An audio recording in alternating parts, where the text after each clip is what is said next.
Hey guys, in this video, I'm going to show you the exact performance creative strategy that we're using right now in 2026 to consistently double ROAS for e-commerce brands. We do this without increasing ad spend and without relying on lucky creatives. So over the past 5 years, we've worked with over 200 e-commerce brands, and across all of them, we started to see the same pattern, which is that the brands scaling the most profitably weren't necessarily doing better ads, they were simply running a completely different creative and testing system. So in this video, I'm going to break down the core mistake that's killing your ROAS and killing ROAS for most brands, and the exact framework that we use to structure high-performing ad creatives. I'm also going to show you how you can apply this even if your ads are currently underperforming. It's the same process we normally charge for, but I'm going to lay it all out for you step by step. Okay, so we call this process Desire Engineered Creative. And what it is a research-driven system that builds your entire ad funnel around what your customers actually want. So the traditional system involves creative guesswork, wasting spend. A lot of it is creatives based on assumptions, not on data. It involves testing dozens of angles and hoping one works. And the add to the checkout process feels disconnected. So your customers aren't really in the same frame of mind from when they're seeing the ads to when they are on the landing page. It kind of goes from selling on emotion to selling on facts and benefits and features. So we flip that. So what we do is before we produce anything, we do an extremely deep research process. We discover exactly what drives your customers to buy, and then we build everything around that. So instead of starting with random tests and assumptions, we reverse engineer the whole process. So we go from the research phase onto, as I mentioned, figuring out what desires are actually driving your customers to buy the product.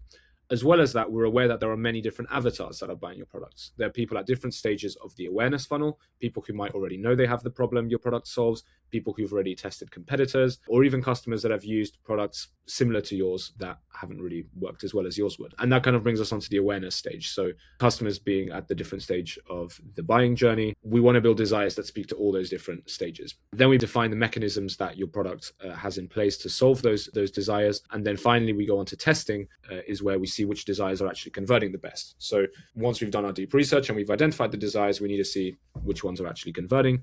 And once we find those winners, we double down on them. We then go and we build funnels around those desires, which means you end up having synergy from the ad to the funnel, and your customers have a very clear journey from start to finish. They're being spoken to, their core pain point, and there's no disconnect between the ad and the landing page. So for the first process, we use deep research. We scrape and analyze over 1,000 of your customers' reviews, your competitors' reviews.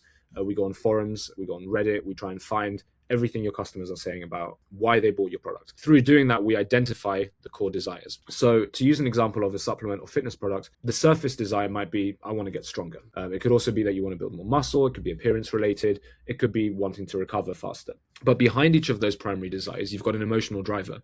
So most brands know what their surface desires are, but they don't really know what the emotional driver is. So it's not just, I want to get stronger. Why do you want to get stronger? It might be because you're embarrassed by your skinny physique. It's not just wanting to build more muscle. It might be frustration at stalled progress. And it might not be about recovering faster. It might be being scared about losing strength as you age. So you see these clear customer avatars with clear emotional drivers are starting to appear. Then we've got secondary desires, which are less volume, but especially since the Andromeda update, when you want to be targeting with creative, every extra avatar you can speak to is an extra bit of market share you can gain. And that's one of the best ways to scale right now, is by speaking to more people with hyper-specific copies and creatives.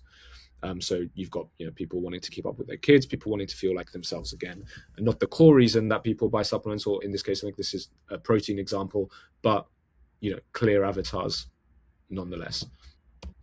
So yeah, then we build these avatars. We've got the frustrated plateaued lifter. We identify their emotions. We've got the aging strength seeker, the overwhelmed high performer, and the strength seeking woman. So for each customer avatar, we extract emotional triggers, language patterns, pain point vocabulary, and transformation moments. Now that allows us to really speak to the customers that we're trying to sell to. So we extract from all these reviews and all these forums and all these customers' opinions, we extract how they describe the problem. We extract how it feels emotionally, what they've tried before, questions they ask, transformation language. And what that does, it allows us to write headlines that stop the scroll, copy that resonates with them. Objections they might have will already be answered in those creatives and copies. And it allows us to test more hooks and angles and know which call to actions are going to speak to them best and get them to click and keep moving along the funnel. So as I mentioned before, you've got different stages of the market awareness analysis, of the market awareness funnel. And that's where our market awareness analysis comes into play. So we start to identify different avatars for each of these different stages, as I mentioned before: people who know the problem, people who've tried competitors, people who are ready to buy, etc. Then we move on to the unique mechanism generation. So for each avatar, we create a unique mechanism that explains why the other solutions failed. So why will your product work when the other products they've tried haven't? And now for the fitness example, if someone's tried protein powder before but it hasn't worked, you might focus on why your formula is better, and you might go into the scientific aspects of it.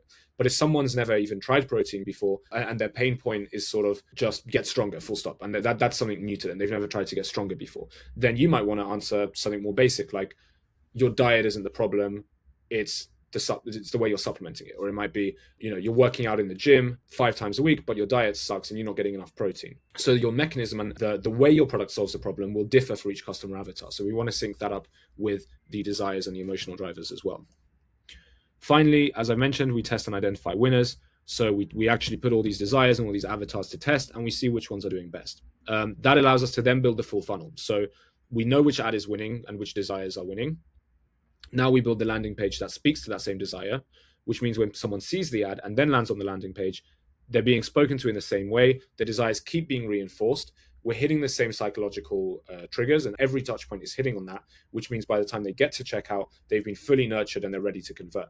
And customers like this are 10 times more likely to convert once they get to checkout, which is obviously a massive difference. And you can imagine a huge difference between just seeing an ad of a product, landing on a generic product page, versus having your core desire spoken to and then having that reinforced on the product page and being told exactly why that solution is relevant to your specific problem. You feel like that product's been made for you and it's found you for a reason.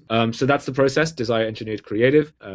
If you've enjoyed that, it's something that we do.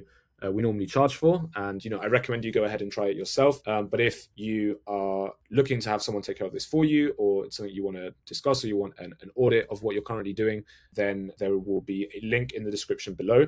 And I highly recommend you talk to us if that's something you're considering, and speak to myself or one of my co-founders and have a plan mapped out for you. For brands spending over a certain amount per month, we will do a free research phase. So we'll actually give you all the insights on your customers, what language they're using, and what the core desires are based on your competitors' reviews. So that's a free offer we've got at the moment. And so I recommend you book one of those calls, speak to us today, and otherwise, feel free to use what you've learned in this video. It's working wonders for our clients. If you're struggling with ROAS or you're at a plateau, I highly recommend trying this method. It's much more efficient and much more predictable than just random testing. Yeah, hopefully you found it valuable, and look forward to speaking to you soon, hopefully.